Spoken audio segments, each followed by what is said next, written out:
मुरलीधर मोहोळजी आपल्यासोबत आहेत। महत्त्वाचे खाते तुम्हाला मिळाले आहेत, सहकार आणि एव्हिएशन। मला मी मागाशी सकाळी म्हणालो की शेवटी कामच करायचं, जे काय काम दिलं जाईल ते प्रामाणिकपणे करणार आहे, त्याच्यामध्ये खूप वेळ देऊन करणार आहे आणि म्हणून आज ही 2 खाती मिळाली, 2 खात्यांमध्ये काम करायची संधी मिळते। एक तर आनंदाची गोष्ट की मुळात माननीय अमितभाई शहांचं सहकार खातं आहे, त्याच्यामध्ये मला काम करायची, त्यांच्यासोबत त्यांच्या मार्गदर्शनाखाली मला काम करायला मिळतं आहे, माझ्यासाठी खूप आनंदाची गोष्ट आहे। अच्छा, परंतु सहकार पश्चिम महाराष्ट्र आणि तुम्हाला माहीत आहे की कोणाची ताकद आहे, काँग्रेस आणि राष्ट्रवादीची। नाही, पण असं पहिल्यासारखं नाही राहिलं बघा। तुम्ही महायुतीचे सुद्धा बघा, आमच्याकडे सुद्धा आज सहकारामध्ये काम करणारे खूप मंडळी आहेत। आमच्याबरोबर आज आमची लोकं आहेत, आजीदादांची लोकं आहेत, शिंदेसाहेब, सगळ्या पक्षामध्ये तुम्ही बघा सहकारामध्ये खूप काम करणारे आमच्याकडे मंडळ। अनेक मंडळी ही याच म्हणजे जिल्हा बँक असेल, सहकारी साखर कारखाने असतील, सोसायटी असतील, या सगळ्या याच्यामध्ये आज सगळ्या महाराष्ट्रात तुम्ही बघा सगळीकडे आमची माणसं आहेत। आता असं राहिलं नाही आता, आणि त्यामुळं असा काही विचार करून मला वाटत नाही त्याच्यामध्ये काही काम। पण एक निश्चितपणे महाराष्ट्र ही सहकाराची एक भूमी आहे, सहकाराकडून समृद्धीकडे आपण म्हणतो, त्यामुळे समाजातल्या शेवटच्या माणसापर्यंत, शेतकऱ्यापर्यंत, सर्वसामान्य माणसाचा उद्धार करण्यासाठी मला असं वाटतं सहकार एक मोठं माध्यम आहे आणि म्हणून त्याच्यामध्ये काम करण्याची संधी मिळते। एक चांगली सेवा निश्चितपणे मला असं वाटतं आम्ही जिल्हा बँक असतील, कारखाने असतील, यांच्यामधले जे अनियमितता असेल, ज्या चौकशा असतील किंवा काय असतील, त्या प्रामाणिकपणे त्या चौकशा पार पडणार का? कारण शिखर बँक असेल, जिल्हा बँकमध्ये घोटाळे भरपूर होते।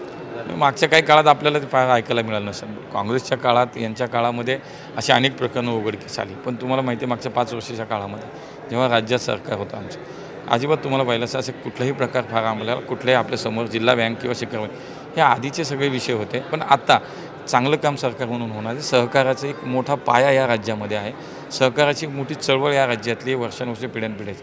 मला असं वाटतं ती समृद्ध करणं, त्याला उभारी देणं, सर्वसामान्य माणसाच्या जीवन सुकर करण्यासाठी म्हणून राज्यातलीच नव्हे तर देशातल्या सहकार चळवळीचा आणि त्याच्यातनं त्या सहकाराच्या माध्यमातून त्या माणसापर्यंत सेवा पोहोचवणं मला असं वाटतं यासाठी। आरबीआयचे गाईडलाईन्स पाळत नाही, जे चुकीचं होईल तिथं 100% कारवाई होईल। जे सरळ चाललं आहे, जे अडचणीचा विषय त्याला मदत करणं, त्याला आधार देणं, सहकार टिकवणं, सहकार समृद्ध करणं, यासाठी कामच केलं पण जे चुकीचं आहे, जे अनियमित आहे, त्याला कोण सोडणार? अच्छा, एव्हिएशनचा कसा फायदा महाराष्ट्राला तुम्ही मिळवून द्याल? महाराष्ट्राला आणि मी म्हणतो देशाची जबाबदारी, पण महाराष्ट्राला सुद्धा मला असं वाटतं जर 2-3 उदाहरणं आत्ता घेतली आपण।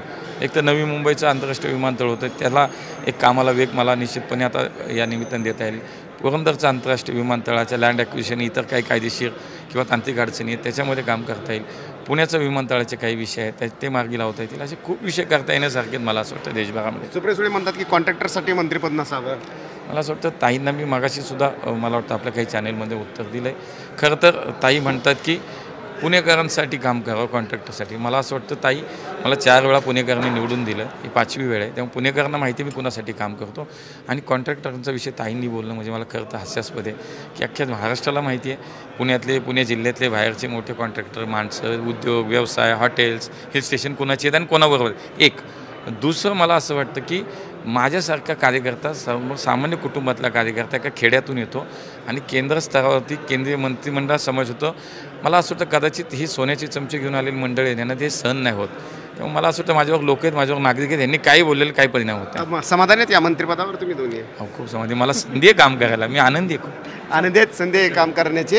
आणि सांगितलेलं आहे की कोणकोणत्या विकासाचा पाडा जो आहे तो सुद्धा त्यांनी स्पष्ट केलेला आहे। रामराज शिंदे, झी मीडिया, दिल्ली।